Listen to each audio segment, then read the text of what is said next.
maraming salamat at magandang umaga sa ating lahat. Vice Mayor Dodot, mga konsihal, sa mga kaunin ng ating nasyonal at lokal na pamahalaan, sa pangunguna ngayong umaga ng ating institutional sector at ang City Legal Office. Maraming salamat sa pag-host ng ating flag raising.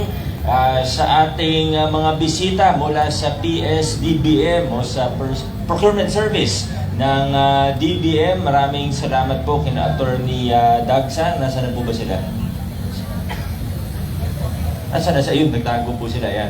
Maraming salamat po, Attorney and Company.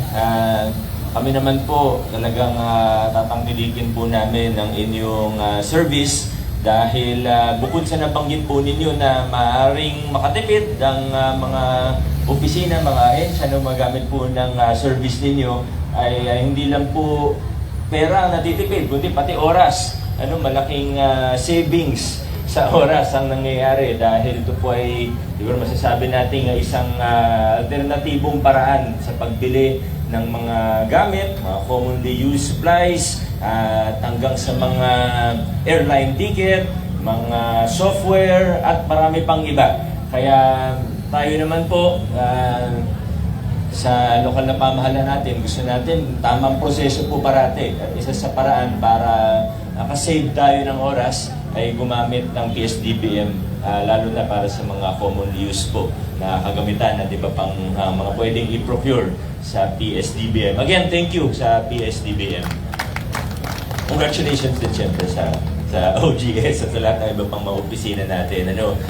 Sa mga nabigyan ng parangal na ating praise committee, ating mga outstanding employee at sa on-the-spot na awardee po natin, congratulations po sa tatlong awardee natin ng praise committee ngayong umaga. Ako rin po ay nananawagan, nagpapaalala, nakikiusap sa lahat ng mga kasama natin na wag basta-basta nagkakalat o nag-share ng mga unverified na balita, maaaring fake news, maaaring disinformation, pero minsan maaari din na may mga unverified threat. Kagaya po ng sa ating paaralan, kung may nakikinig po rito ng mga magulang, marami naman din po sa inyo, mga parents, hanggang sa ating mga PTA, hanggang sa ating mga guro, school officials, huwag tayo basta-basta magkalat ng mga unverified news kasi ito po ay nagiging cause ng panic. Naalala ko po, ilang taon na rin akong nakalipas, lahat ng bata, pag may dumarating na puting van, nagtatakbuhan. Naalala niyo po yun? Dahil po sa mga unverified na kung ano-ano, kinakalat sa social media, pinapasa sa mga messenger, Viber groups. Kaya sana po ay maging mapanuri tayo una, at pangalawa, maging maingat po tayo. Maraming salamat po. Adjourn na po tayo.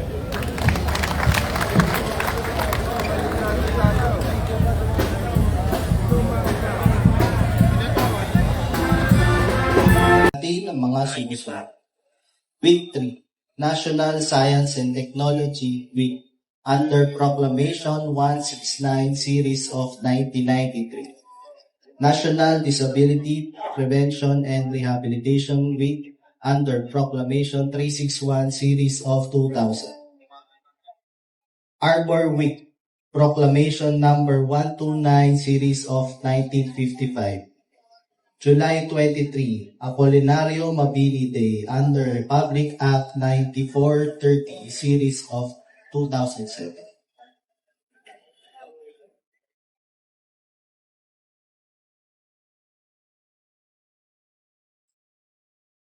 Ngayon naman po, nais po namin tawagin si Ms. Catherine Atient.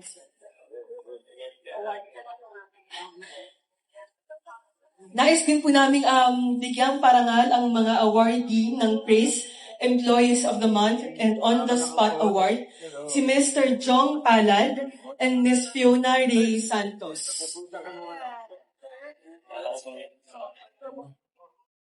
Magandang umaga sa ating lahat. Ang Program on Awards and Incentives for Service Excellence o PRAISE ng Pamahalang Lungsod ng Pasig ay patuloy nagbibigay pagkilala sa mga huwarang kawani nagpapakita ng dedikasyon, profesionalismo at delikadad ng serbisyo publiko, kabilang ang mga kawani na kinikilala dahil sa kanilang katapatan, malasakit at mahusay na pagtupad ng tungkulin. Kaya ngayong umaga, ating gagawaran ang mga natatanging kawani para sa Employee of the Month and On the Spot Award bilang bahagi ng praise. Inaanyayahan ko po si Mayor Vico Soto bilang Praise Chairperson, Vice Mayor Dudut Jaworski at mga kasamang sangguniang panglungsod upang igawad ang Certificate of Recognition para sa mga Employee of the Month and On the Spot Award. Ating kilalanin ang Employee of the Month para sa buwan ng Abril 2026. Pinamunahan niya ang mga indisalibong nagpaangat sa paggamit ng pondo ng Pasig City Education Department at nagsulong ng digital na inobasyon sa pamamahala ng scholarship. Sa pamagitan ng kanyang mahusay na pagplano, naging mas epesyente at mas epektibo ang paggamit ng pondo at paghahatid ng serbisyo. Ang kanyang dedikasyon, kahusayan at inisyatiba ay nagbigay ng malaking ambag sa pagkapabuti ng serbisyong publiko. Outstanding Employee in Administrative Support mula sa Pasig City Education Department, Ms. Catherine B. Ubalde.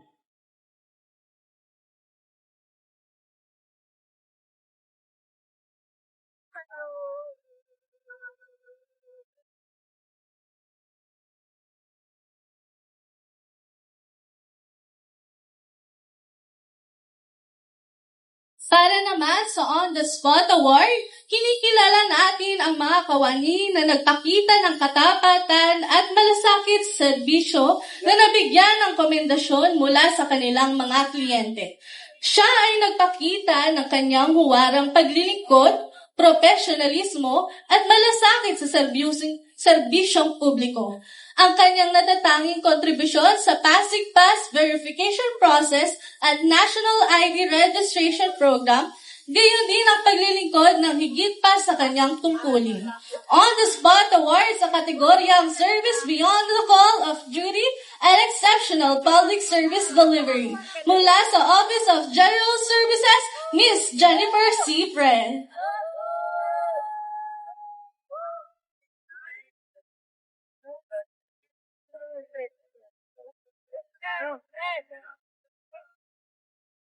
Ipinamalas niya ang natatanging pamumuno at malasakit sa kapwa sa pamamagitan ng pagtulong sa mahigit sa 3,900 bata at halos 2,000 pamilya, pamumuna sa mga medical mission, feeding program, educational assistance, environmental initiatives at relief operations. Ang kanyang makabuluhang ambag sa komunidad ay kinikilala at sinusuportahan ng iba't ibang organisasyon at mga katuwang sa serbisyo. On the spot sa kategoryang Community Engagement and Volunteerism mula sa Pasig Urban Settlement Office, Ms. Rowena O. Mina.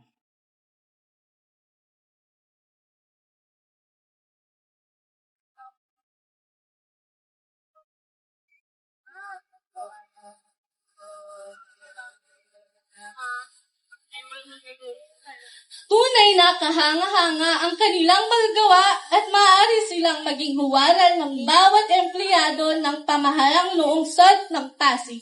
Maraming salamat po sa inyong tapat at marangal na paglilingkod. Ang inyong tagumpay ang tagumpay ng bawat Pasigenyo. Muli, maraming salamat po.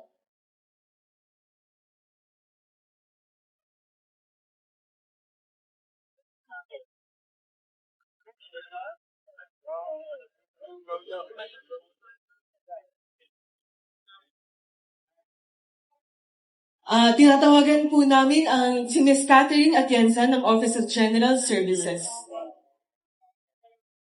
Salamat po. As part of the City Government of Pasig's commitment to sustainable governance, we continue to advance green procurement initiatives and adopt environmentally responsible technologies in our operations. Today's turnover of 10 hybrid vehicles procured through the PSDBM Marketplace under the Batch 2 of Pasig's 3-year refleeting program reflects this commitment toward cleaner and more efficient public service. To share more about the latest electric and hybrid vehicle offerings available through the PSDBME Marketplace, please welcome Attorney Marlita V. Dagsa, Deputy Executive Director 5 from the Office of the Director for Administrative and Finance, Procurement Service, Department of Budget and Management.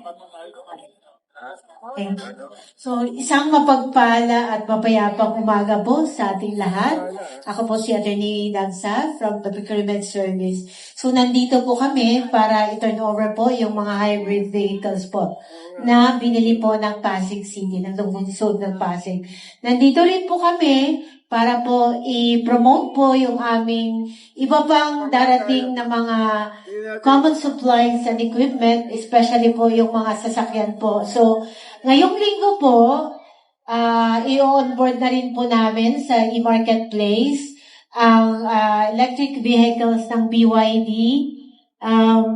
Kia, and Hyundai po. At saka gusto ko rin po ipaalam na naka-onboard na rin po yung photo ng mga sasakyan po. Meron din po silang electric vehicles po. So, yun po. So, isa pa po, meron na pong software and licenses po.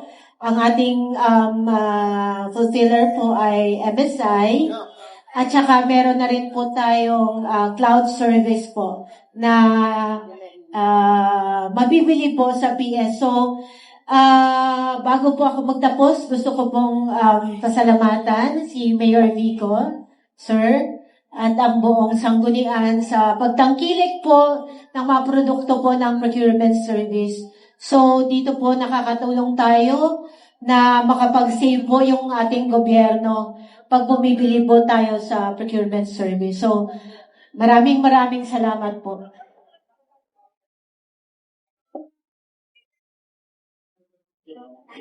So, for a photo opportunity, may we invite our guest po from PSDBM.